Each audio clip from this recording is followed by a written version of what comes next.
Bismillahirrahmanirrahim. Qala musannif rahimahullahu ta'ala wa adama naf'a fi ilmi fi darini amin. Wa an Abbad ibn Hamzah qala dakhaltu ala Asma radhiyallahu anha.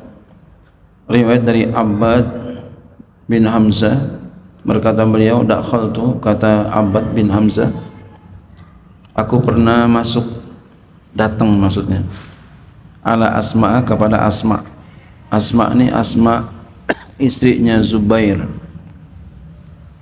Asma ini salah satu putri Abu Bakar Siddiq yang soleha, yang pernah Asma ya binti Abu Bakar Siddiq di waktu Rasulullah sallallahu alaihi wasallam pengen hijrah, Abu Bakar Siddiq memberikan seluruh hartanya kepada Nabi kita Muhammad sallallahu alaihi wasallam. Ayahnya, bapaknya Abu Bakar Siddiq nggak setuju. Akhirnya didatengin. Bapaknya Abu Bakar Siddiq datang ke rumah Abu Bakar Siddiq. Kebetulan Abu Bakar Siddiq lagi nggak ada di rumah. Ketemu anaknya Asma. Sekira ayahnya berkata, saya dengar katanya Abu Bakar memberikan seluruh hartanya kepada Nabi. Apa benar Asma begitu? Masya Allah. Asma paham nih? Enggak, ada juga yang ditinggalin. Jadi Asma jagain bapaknya. Masya Allah, ini anak yang soleha. Mana aku pengen lihat? Diajak tuh, engkongnya berarti nih ya, engkongnya Asma berarti bapaknya Abu Bakar. Diajak ke tempat naruh duit Abu Bakar Siddiq. Langsung buru-buru Asma ambil ya. Ini Abu Bakar Siddiq, ayahnya Abu Bakar Siddiq nih udah nggak bisa ngelihat ya. Langsung buru-buru Asma ambil kerikil-kerikil ya.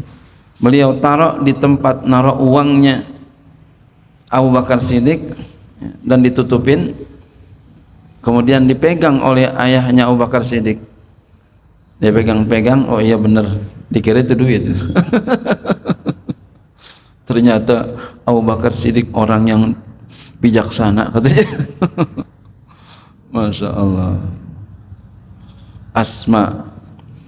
Asma binti Abu Bakar Siddiq, beliau digelari dengan An-Nutqain. Ya. Ya, dua kain ya. Jadi beliau dua kerudungan ya, dua kain, dua kerudung ini maksudnya. Kain kerudung. Digelarin ini beliau. Kenapa? Karena waktu itu Rasulullah sallallahu alaihi wasallam ya, beliau pengen berangkat ya. Bekalnya dibungkus sama kerudung Asma jadi dua. Subhanallah. Rela kerudungnya dibuat bungkusan. Masya. Siapa yang enggak gembira tuh? Oh, kita punya anak murid, kemudian murid kita kainnya diambil dibuat itu. Masya Allah. Seneng banget tuh. Jadi Nabi seneng banget tuh sampai diberi gelar beliau Zatu Nutqain, Asma, anaknya, putrinya Abu Bakar Siddiq, saudaranya Aisyah. Masya Allah. Dua-duanya orang hebat. Ini istrinya Zubair, sahabat Nabi. Ya. Emang kalau cerita-cerita wali-wali Allah ini senang dengarnya ya. Itu rasanya adem banget. Kalau kita dengar cerita wali Allah itu adem. Kenapa begitu? Benerlah kata ulama. Pernah saya katakan itu. inda zikri solihina tanzilu rahmah. Ketika menyebutkan tentang sepak terjang sifat-sifat perilaku orang-orang soleh, tanzilu rahmah, turun rahmat. Makanya rasanya adem, Pak. Itu kata Imam Sufyan Ats-Tsauri. Bahkan kata Syekh Muhammad Yunus, kata beliau, ma ra'aitu lil qalbi anfa'a min zikri sholihin. Aku belum pernah ngelihat sesuatu yang lebih manfaat untuk hati daripada menyebutkan kisah orang-orang soleh.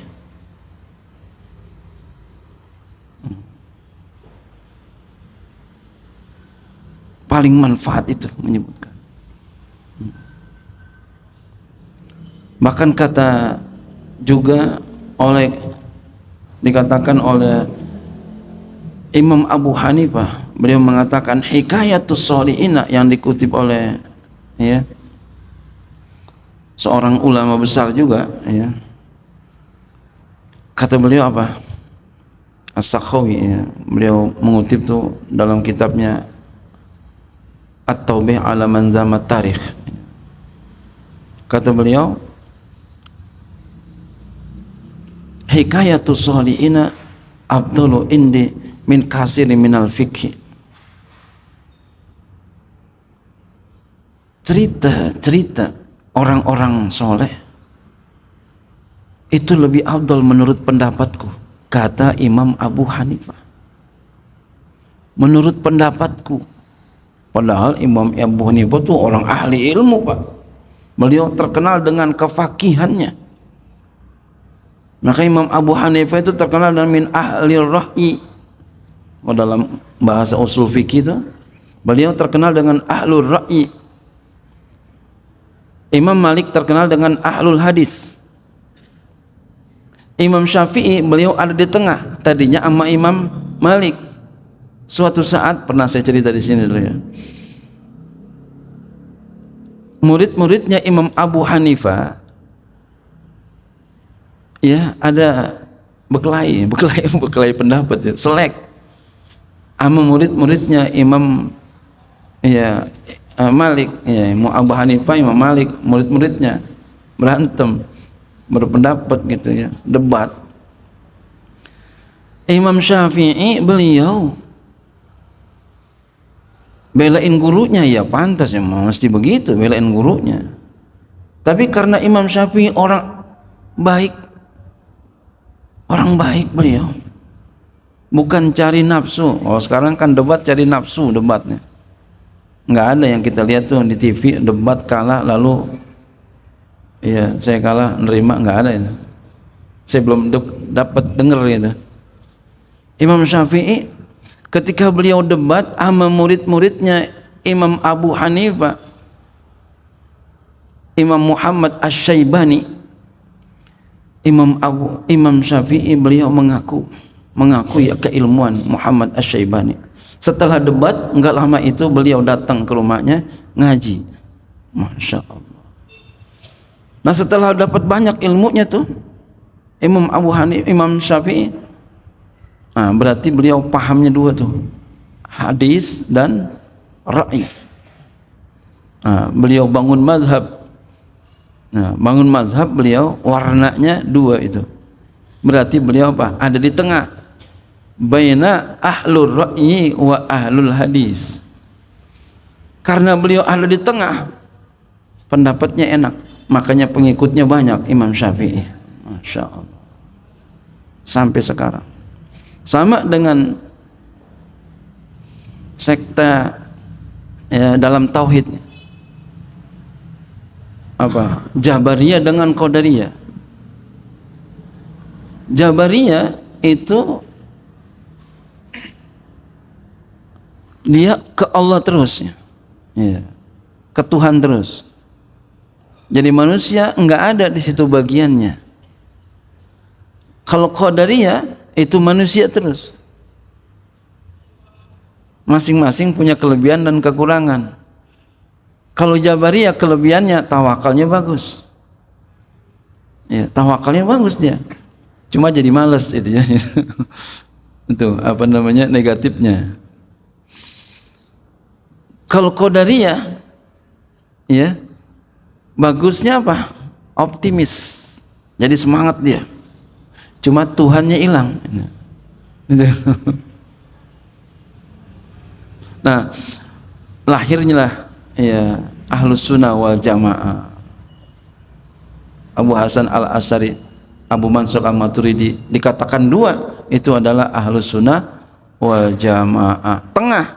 Bagaimana tengah beliau? Lebih cenderung memang ke Jabariyah, tapi di situ ada kasab namanya. Kalau bahasa kita biasa kita gunakan ikhtiar. Kalau kita udah ikhtiar, tinggal tawakal. Itulah paham Ahlus Sunnah wal Jamaah, ada di tengah, enak. Nah, sama dengan mazhab kita dalam fikih pun ada di tengah, enak. Jadi dalam masalah tauhid kita ada di tengah, dalam fikih pun kita ada di tengah. Nah, kita lanjutin ya bahasan kita. Jadi Abbad bin Hamzah pernah masuk, beliau datang kepada Asma radhiyallahu anha. Wa ya taqra'u, Asma sedang baca Quran, famannallahu alaina wa waqana azabas samum, ya. Maka siapa yang Allah Subhanahu wa taala maka Allah Subhanahu wa taala memberikan kepada kita, kepada kami, dan ia menjaga kita dari siksaan api neraka.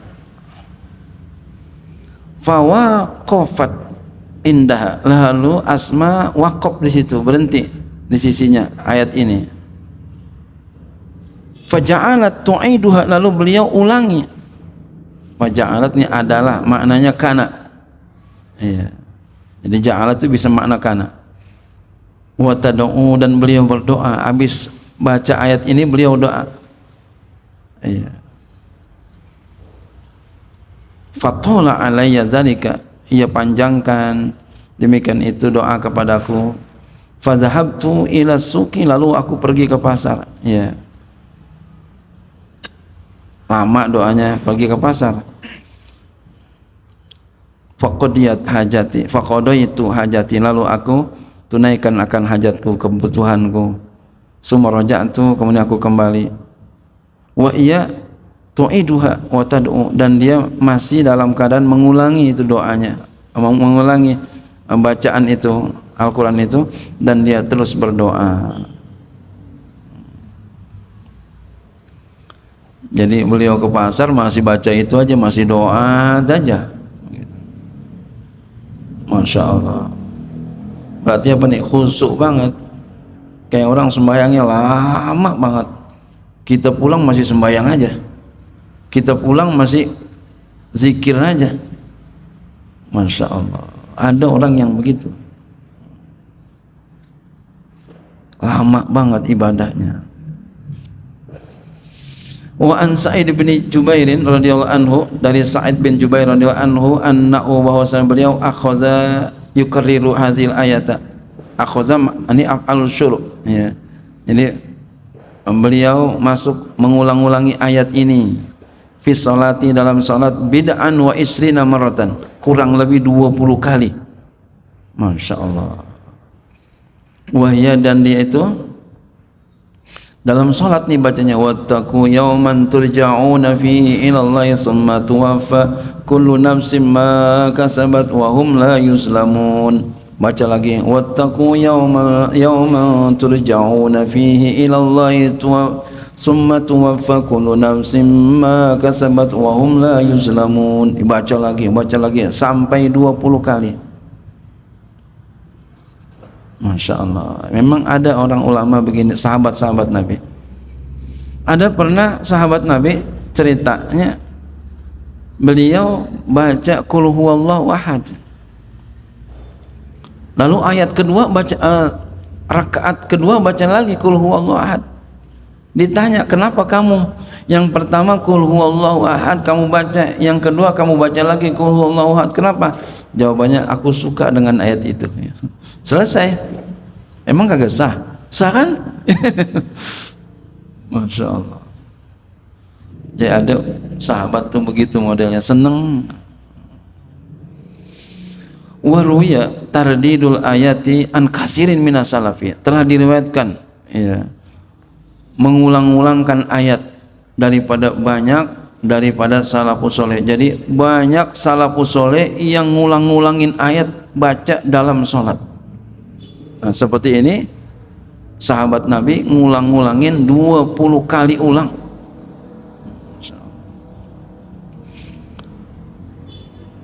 Ya. Sadisan, yang keenam ya, adab kita dalam baca Al-Quran. Adab yang zahir, al-buka'u inda qiraatil Quran, nangis ketika baca Al-Quran.